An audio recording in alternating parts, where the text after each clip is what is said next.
యేసుక్రీస్తు నామంలో మీ అందరికీ ఈ ఉదయకాలమున శుభాభి వందనాలండి. దేవుడు మిమ్మల్ని దీవించి ఆశీర్వదించునుగాక. ప్రతిరోజు కూడా దేవుని వాక్కు అనే ఈ యొక్క శీర్షిక మీరు చూస్తూ దేవునిలో ఆనందిస్తూ బలపడుతూ మరి ఆత్మీయ యాత్రలో ముందు సాగుటకు మనకు ఎంతగానో ఉపయోగపడుతున్నాయి అని చెప్పుటలో ఎలాంటి సందేహం లేదండి. ఎందుకంటే మరి దేవుని యొక్క వాక్కు అనేది మనల్ని నడిపించేదిగా, మనల్ని బలపరిచేదిగా, మన విశ్వాసంలో స్థిరపరిచేదిగా, మనము అటు ఇటు మరి తప్పిపోతున్నప్పుడు సరిచేసేదిగా మరి దేవుని యొక్క వాక్కు మనకు వినిపిస్తూ ఉందండి. మరి ఈ వాక్కు అనేది ఈ రోజున ప్రారంభించింది కాదు, ఇది ఆదిలోన ప్రారంభమైనటువంటి వాక్కు. ఆ రోజు నుంచి ఈ రోజు వరకు కూడా, ఇక ముందు వరకు కూడా దేవుని వాక్కు దైవజనుల ద్వారా, సేవకుల ద్వారా, మరి ఆయా స్వార్థికుల ద్వారా మరి దేవుడు వాక్కును విడుదల పంపిస్తున్నాడు లేదా మాట్లాడుతున్నారు. అయితే దేవుని వాక్కును విన్నటువంటి వారు, దేవుని మాటకు శిరస్సు ఉంచినటువంటి వారు మరి రాబోతున్నటువంటి ఉగ్రత కానీ, రాబోతున్నటువంటి కీడు కానీ, ప్రమాదం కానీ మరి మన ఎడల తప్పింపచేసి మనల్ని దీర్ఘాయుషు చేత తృప్తిపరుస్తాడు. అయితే దేవుని వాక్కు అనేది అమూల్యమైనది, దేవుని వాక్కు అనేది విలువైనది. కాబట్టి ఈ దేవుని వాక్కు కొరకు మీరు ఎదురు చూడాలని నేను ఇష్టపడుతున్నాను. విన్నటువంటి వారు మరి ఈ వాక్కును మీ హృదయాలలో భద్రపరచుకొని, ఇది నిజంగా నేను చెప్తున్న మాట కాదు, ఇది దేవుడు అనుగ్రహిస్తున్నటువంటి ఒక వాక్కుగా మీరు భావించాలి. ఇప్పటికే దేవుడు అనేక రీతులుగా, అనేక దైవజనుల ద్వారా, సేవకుల ద్వారా, సువార్థికుల ద్వారా, ఇలా పలు రకాలుగా దేవుడు ఏర్పరచుకున్నటువంటి మనుషుల ద్వారా మరి మాట్లాడుతూ వస్తున్నాడు.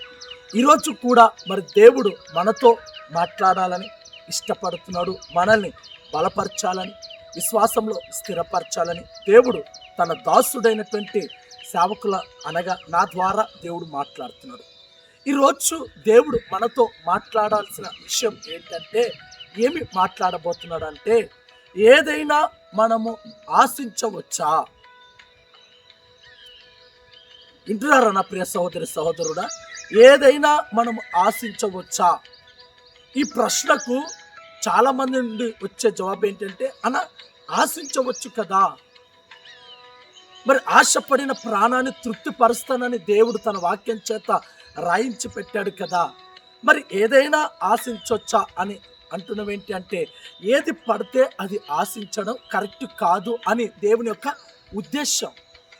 ఈరోజు భూమి మీద బ్రతుకుతున్నటువంటి మానవులందరూ కూడా ఇష్టానుసారంగా మరి ఆశిస్తున్నారు.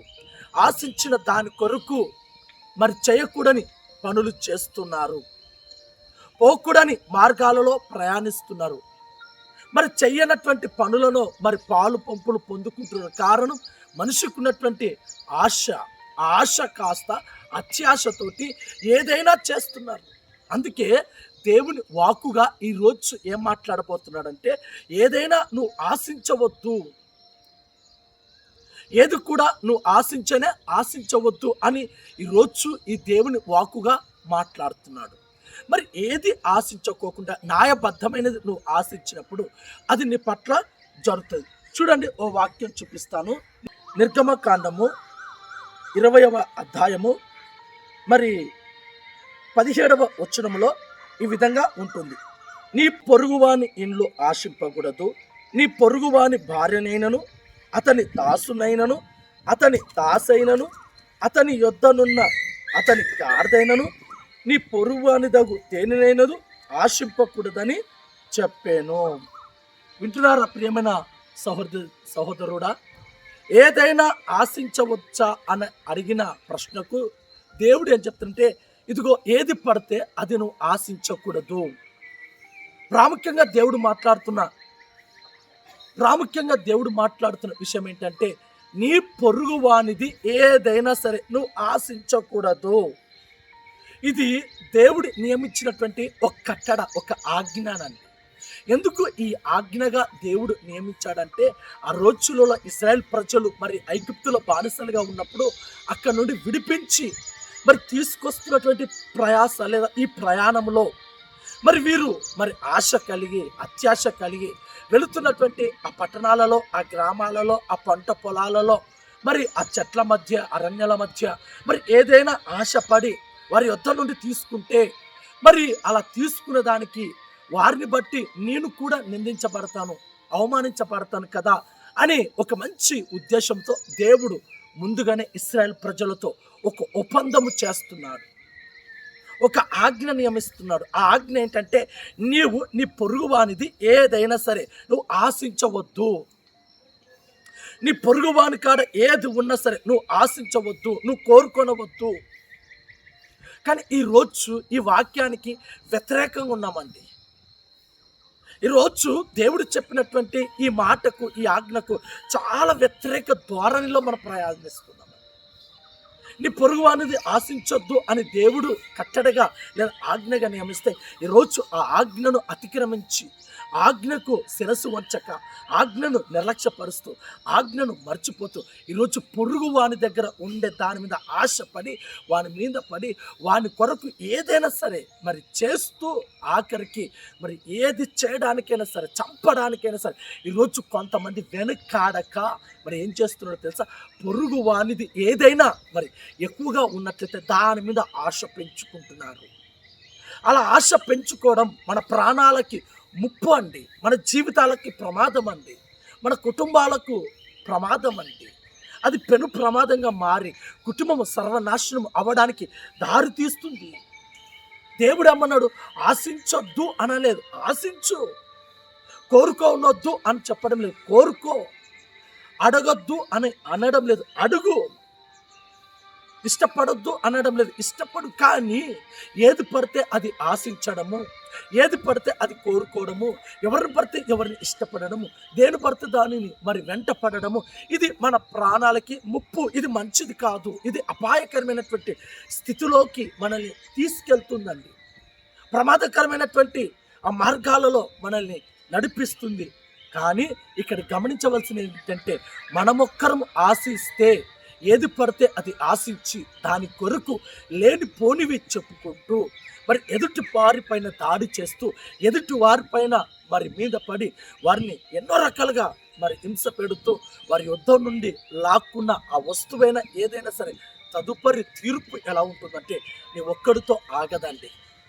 ఆశించింది నీవు, దాని కొరకు ఏదైనా చేసింది నీవు, ఎదుటి వారి మీద పడింది నీవు, ఎదుటి వారి మీద కొట్టింది నీవు, లంచాలు పుచ్చుకునేది నీవు, లేనిపోనిటివి అన్యాయపోయినటువంటి మాటలు మాట్లాడింది నీవు, ఇరికించింది నీవు. కానీ దాని ప్రతిఫలముగా మరి ఆ శిక్షకు పాత్రుడవు నువ్వు ఒక్కనివి కాదనే విషయాన్ని ఈరోజు నువ్వు గమనించాలి. ప్రియమైన సహోదరి సహోదరుడా, నువ్వు ఒక్కనివి చేసావు, నువ్వు ఒక్కనికే శిక్ష వస్తుంది, నువ్వు ఒక్కనివే ప్రమాదంలో పడిపోతావు, నువ్వు ఒక్కనివే అపాయకరమైన స్థితిలో దిగజారిపోతావు అనుకోవడం నీ భ్రమ. నీతో పాటు నువ్వు కన్నటువంటి లేదా నీ కుటుంబ సభ్యులు ఎవరైతే ఉన్నారో వారు కూడా ఆ ప్రమాదంలో పడడానికి అవకాశాలు ఉంటాయి. వింటున్నారా? వారికి కూడా ఈ చెడ్డ పేరు వచ్చేస్తుంది. వారు కూడా మరి ఏ తప్పు చేయలేదు, వీటిలో పాలు భాగస్తులు కాదు. అసలు వారికి ఈ విషయమే తెలియదు. నీ కుటుంబ సభ్యులకు, నీ తల్లిదండ్రులకు కానీ, నీ భార్య కానీ, నీ పిల్లలకు కానీ మరి ఎవరికీ తెలియదు. కానీ మరి నువ్వు చేయడం వల్ల అది దొరికిపోవుట చేత దాని 10వ స్థానము నీ ఒక్కనికే కాదు, నీ కుటుంబం అంతా తలదించుకునే పరిస్థితిలోకి నువ్వు చేతులారా చేసుకుంటున్నావు. అందుకనే ఈరోజు ఈ దేవుని వాక్కుగా ఏం మాట్లాడుతుంటే, ఏది పడితే అది మనం ఆశించవద్దు. ప్రాముఖ్యంగా నీ పొరుగువానిది ఏదైనా సరే అండి, నీ పొరుగువాడు ఎంత సంపాదించాడో, నీ పొరుగువాడు ఎలా సంపాదించాడో అది వాళ్ళ ఇష్టం. కానీ నీవు వారిని చూచి, నువ్వు చేతులు కాల్చుకొని, నువ్వు మరి కాలు కాల్చుకొని, మరి వారు ఎలా సంపాదించారో, ఏ మార్గం వెళ్ళాలో మరి ఆ విధం కాకుండా నీవు మరి మరొక మార్గాన్ని ఎంచుకొని, షార్ట్ మార్గాన్ని ఎంచుకొని మరి ఆ విధంగా సంపాదించిన, ఆశించిన అది ముమ్మాటికి నేరం అండి. పరిశుద్ధ గ్రంథంలో ఇలా ఆశించి తమ మీదికి, తమ కుటుంబాల మీదకి మరి దేవుని ఉగ్రత లేదా దేవుని యొక్క ఆ యొక్క శాపము లేదా వాళ్ళు ఏ విధంగా తెచ్చుకున్నారో ఒక వ్యక్తిని మరి ఈ పూట జ్ఞాపకం చేస్తారు. ఎవరు ఆ వ్యక్తి అంటే ఆకాను. మనకందరికీ తెలుసు, ప్రాముఖ్యంగా బైబిల్ చరిత్ర చదువుతున్న ప్రతి ఒక్కరికి తెలుసు, దైవ సేవకులకు అందరికీ తెలుసు, సువార్థికులకు తెలుసు. ఆల్మోస్ట్ ఈ ఆకాను గురించి చాలా చాలా మందికి తెలుసు. అయినా మరి ఈ ఆకాను గురించి తెలిసిన, ఆకాను చేసిన పనికి మరి అతని కుటుంబము ఏ విధంగా చంపబడిందో, అతని కుటుంబం పైకి ఏ విధంగా దేవుని యొక్క మరి ఆ ఉగ్రత ఏ విధంగా వచ్చిందో మనకందరికీ తెలుసు. తెలిసినా కూడా మనం ఏం చేస్తున్నాం తెలుసా? అదే మార్గాన ప్రయాణిస్తున్నాం. ఈరోజు నువ్వు అలా ఉండకూడదు. మరి ఆకాను చేసిన పని ఏంటో తెలుసా అండి? ఇశ్రాయేల్ ప్రజలు వెళుతున్న ఆ ప్రయాణాలలో అప్పటికే మోషే మరి నడిపిస్తున్నటువంటి ఆ మార్గాలలో మోషే మరి చనిపోవడం జరిగింది. మోషే తదుపరి యెహోషువను దేవుడు ఎన్నుకొని యెహోషువ ద్వారా నడిపించబడుతున్నారు. ఎక్కడికి? కానాను దేశానికి నడిపించబడుతున్నటువంటి ఈ మార్గము మధ్యలో హాయి అనే ఒక పట్టణం ఉంది. ఈ హాయి పట్టణం ఎంత చిన్నదంటే చాలా చాలా చిన్న పట్టణం అండి. వింటున్నారా? చాలా చిన్న పట్టణము. ఇశ్రాయేల్ ప్రజలేమో చాలా మంది ఉన్నారు, లక్షల మంది ఉన్నారు. కానీ హాయి పట్టణమేమో చాలా చిన్న పట్టణం. చిన్న పట్టణమైనటువంటి ఈ హాయి పట్టణమును ఇశ్రాయేల్ ప్రజలు మరి ఇశ్రాయేలులో ఏర్పరచబడినటువంటి సైనికులు మరి హాయి పట్టణాన్ని గెలవలేకపోయారు. హాయి పట్టణం మీద మరి గెలుపును పొందలేకపోయాడు. మరి హాయి పట్టణస్థుల ఎదుట ఇశ్రాయేల్ ప్రజలు పారిపోయినట్టుగా, వెనుతిరిగినట్టుగా, మరి వెనక్కి మళ్ళినట్టుగా, వెనక్కి వచ్చినట్టుగా రాయబడింది. అప్పుడు నడిపించబడుతున్నటువంటి లేదా నడిపింపునకు ఏర్పరచబడినటువంటి యెహోషువ ఏంటి, ప్రతి పట్టణం మనం జయించుకుంటూ వస్తున్నాం కదా, ప్రతి ప్రాంతాన్ని జయించుకుంటూ వస్తున్నాం కదా, అమలేకులను, ఫిలిస్తీయులను ఇలా చాలా మందిని కూడా మనం జయించుకుంటూ వచ్చాం కదా. మరి ఇంత చిన్న పట్టణమును మనం ఎందుకు జయించలేకపోతున్నాం? ఎందుకు గెలవలేకపోతున్నాం? కారణం ఏంటి? ఎవరు తప్పిదం చేశారు అని చెప్పేసి యెహోషువ దేవుని మందిరంలో మరి తన వస్త్రాలు చింపేసుకొని మరియు ఉపవాస ప్రార్థన, కన్యలతో ప్రార్థన చేస్తున్నారు. కారణం ఏంటో తెలుసా? ఓడిపోవడానికి కారణము తెలియక ఏడుస్తున్నాడు, వాదిస్తున్నాడు. ప్రభువా, ఇన్ని పట్టణాలు జయించుకుంటూ వచ్చావు, ఇన్ని ప్రాంతాలను జయించుకుంటూ వచ్చావు, ఇందరి రాజులను మా చేతికి అప్పగించావు, అనేక మార్గాలు నడిపించావు, కొండలు, గుట్టలు, వాగులు, వంకలు, ఎడారులు, సెలయేర్లు, అడవులు, అరణ్యాలు, విష సర్పాలు, విష మృగాలు, పట్టణాలు, రాజులు, అధికారులు, వీటన్నిటిని దాటించుకుంటూ వచ్చావు. మరి ఏంటి, ఈ చిన్న పట్టణమును మేము దాటలేకపోతున్నాం? ఈ చిన్న పట్టణాన్ని మేము ఎందుకు ఓడించలేకపోతున్నాం? ఈ చిన్న పట్టణమును మేము ఎందుకు దాటి వెళ్ళలేకపోతున్నాం అని చెప్పేసి యెహోషువ మరి కొంతమంది దేవుని సన్నిధిలో వరపెట్టినప్పుడు దేవుని వాక్కు విడుదలైంది. ఏంటో ఆ వాక్కు తెలుసా? మీలో ఒక్కడు నాకు వ్యతిరేకంగా నేను నియమించినటువంటి ఈ ఆజ్ఞకు లోపడక, శిరస్సు వంచక, ఈ ఆజ్ఞకు మరి శిరస్సు వంచి ఉండక అతను వ్యతిరేక దిశలో పాపము చేశాడు. పేరు చెప్పలేదండి దేవుడు. ఇదిగో పలానా వ్యక్తి చేశాడు, ఆ కాను చేశాడు, లేదా ఈ కాను చేశాడు, లేదా అతను చేస్తాడు, ఇతను చేస్తాడు చెప్పలేదు. మీలో ఒక్కడు. ఈరోజు మన ఇంటిలో ఎవరో ఒక్కరు పాపం చేస్తుంటారు, ఆశిస్తుంటారు, ఇతరులపై దాడి చేస్తుంటారు, లంచాలు పుచ్చుకుంటుంటారు, చాడీలు చెప్తుంటారు, అన్యాయపు కేసులు పెట్టి ఇరికిస్తుంటారు, మందు ప్రభావానికి లోపడి వాటికి లోపడి మరి ఈరోజు మరి కొట్టడానికి వెనకాడడం లేదు, గుంజుకోవడానికి వెనకాడడం లేదు, లాక్కోవడానికి వెనకాడడం లేదు. కారణం ఏంటో తెలుసా? ఇదిగో మనము ఏది పడితే అది ఆశించడం. ఆకాను కూడా అది చేశాడు, కానీ దేవుని ఉద్దేశం అది కాదు కదా. మీలో ఒక్కడు పాపం చేశాడు. ఆ ఒక్కడెవరో మరి ఆ రోజున యెహోషువ మరి ఇశ్రాయేలు ప్రజలందరినీ పోగు చేసి వారితో యెహోషువ మాట్లాడుతాడు. మనలో ఒక్కడు దేవునికి వ్యతిరేకంగా పాపము ఒడిగట్టాడు, వ్యతిరేక దశలో మరి పాపం చేశాడు, వ్యతిరేక ప్రయాణించాడు. అతను ఎవరు అన్నప్పుడు మరి దేవుని భయం కలిగి వెంటనే ఆకాను ముందుకు వచ్చేయమంటున్నాడో తెలుసా? రండి. యెహోషువ గ్రంథము 7వ అధ్యాయము 21వ వచనం. దోపుడు సొమ్ములో ఒక మంచి సినారు పై వస్త్రమును 200 తులముల వెండిని 10 తులముల ఎత్తుగల ఒక బంగారు కమ్మిని నేను చూచి వాటిని ఆశించి తీసుకుంటుని. అదిగో నా డేర మధ్య అవి భూమిలో దాచబడి ఉన్నవి, ఆ వెండి దాని కింద ఉన్నదని ఉత్తరమిచ్చి తను చేసిందంతా ఒప్పుకొనేను. ఎవరు ఇతనంటే 18వ వచనం ఉంటుంది. అతని ఇంటి పురుషుల వర్షం దగ్గర రప్పించినప్పుడు యూదా గోత్రంలోని జెరాహు ముని మనవడును జప్తి మనవడును కర్మి కుమారుడైన ఆకాను పట్టుబడెను. వింటున్నారు ప్రియమైన సహోదరి సహోదరుడా? ఆకాను పట్టుబడాడు. తోముడు సంచిలోన మంచి వస్త్రాలు, వెండి, బంగారం కొంత భాగం దొంగిలించి కొంత భాగం ఆశించి వాటిని భూమి కింద, అది ఎక్కడ? డేరా మధ్యలో భూమి కింద పాతి పెట్టబడ్డారు. ఎవరు చూడరులే, ఎవరు తెలుసుకోరులేరే, ఎవరు గమనించరులే, ఎవరికి కనబడదులే, నేను భూమి కింద పాతి పెట్టాను, ఇంకా ఈ రహస్యం అనేది బయట పడదు.